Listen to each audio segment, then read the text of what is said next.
Oh yeah, it's been a while, but I'm back doing a movie review. Horror, you know how I roll, guys.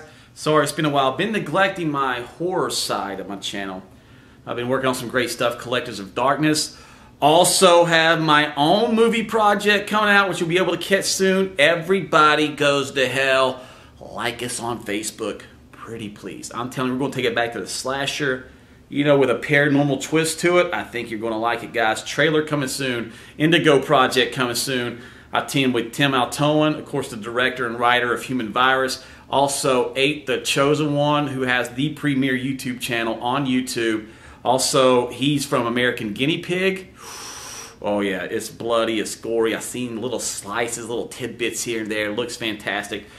So guys, please like us on Facebook. I promise you, we're going to take independent horror to the next level. We're going big on this. We need your help. We need, you know, whatever you can give us.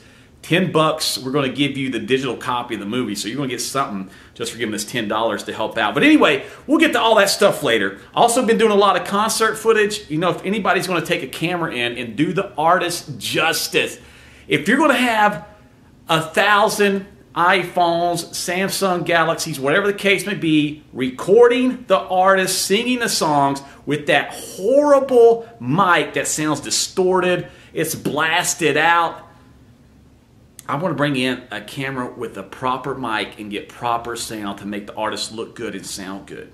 You know, because nobody wants to hear those stupid iPhone videos, guys. They're horrible. But anyway, let's get back to a movie I watched this evening on demand.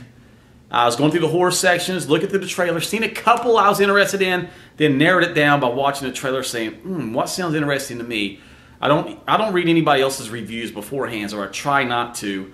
If I'm riding a fence on something, then I'll go and look at a couple, if there's any on YouTube, and I'll make my decision from there. This is right now in theaters, but you know, it's that on demand while it's in theaters kind of thing. The Honeymoon, which stars, here's how it got my attention. Rose Leslie from Game of Thrones. She plays Ygritte, I believe.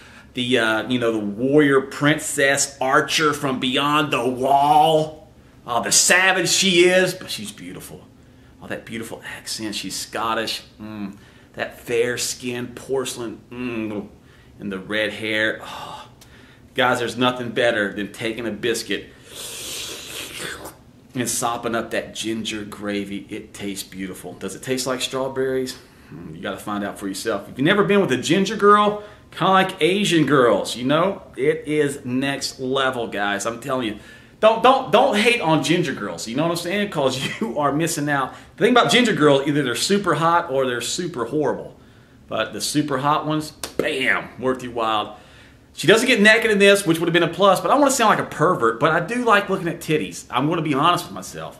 So that's the reason it caught my attention. She plays this tough badass in Game of Thrones, as you know. But she kind of plays a scared, vulnerable victim slash antagonist. You know, you're not really sure who she really is in this movie. Sometimes she's scared and horrified. Sometimes she's like, oh, is she something more than what she seems? And that's what this kind of movie has. It leaves you guessing. Honeymoon goes through these stages where you're not given any more than the characters are given. There's nothing that you don't know that the characters don't know. It's kind of like you're discovering clues as Paul, played by, I believe, Harry Treadaway, from the movie Fish Tank, which is well worth a watch on Netflix. Fish Tank is outstanding. Watch it on Netflix as soon as you can. It's a great movie. You kind of go along with the clues and you learn as he learns. Fantastic movie. It builds up a lot of tension.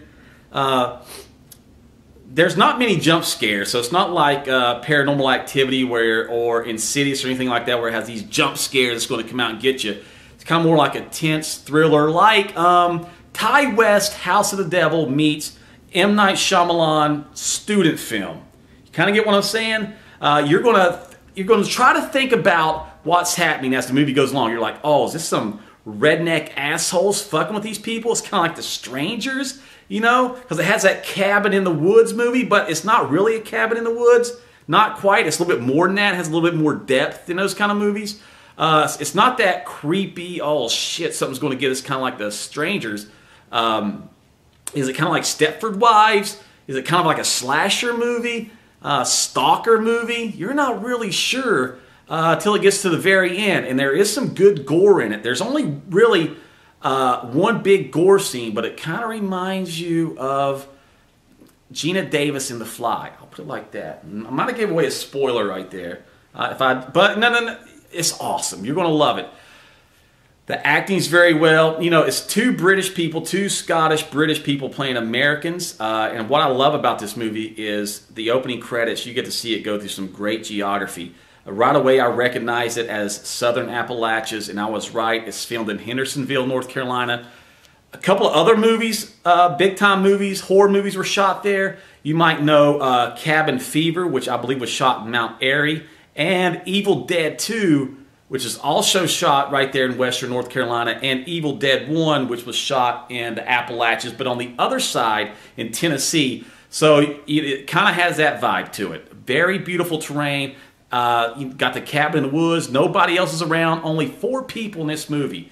And the director, I'm going to try to pronounce his name the best I can. It's LEIGH JANIK. I think that's how you say his last name. Janink. Or IAK.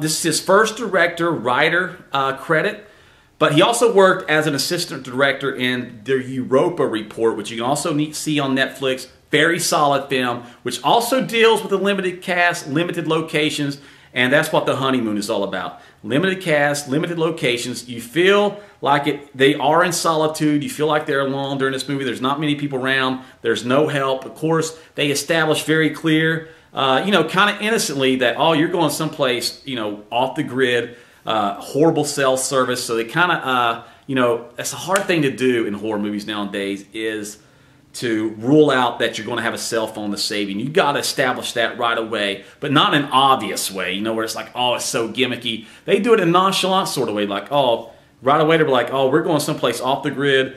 You're not going to have the luxuries of the cities. You're going to have limited cell phone service, so they ignore getting help through cell phones right away. It's never an option. Like, oh, my cell phone's not working, like big shocker.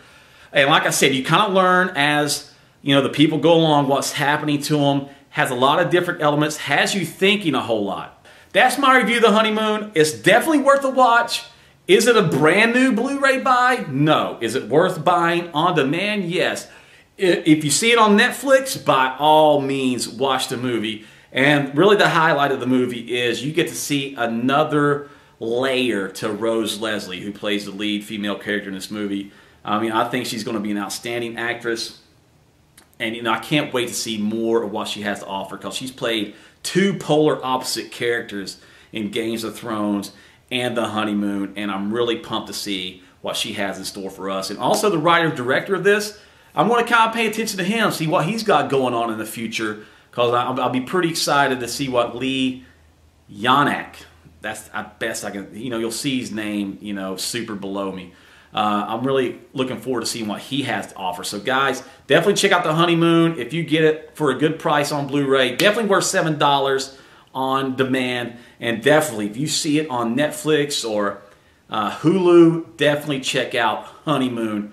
Solid movie, not breaking new ground, but a reality-based movie, what people would actually do, I believe, in that situation. The only downside is the open ending, but not to me, but I can see how it would bother other people. So anyway, this is my first movie review in a couple months. So guys, by all means, check me out, subscribe, go to Facebook and like my movie page, Everybody Goes to Hell, directed by Tim Altoan, starring Eight the Chosen One and newcomer Reagan Williams, who's a beautiful girl, by the way.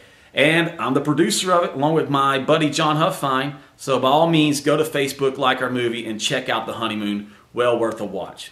Goodbye.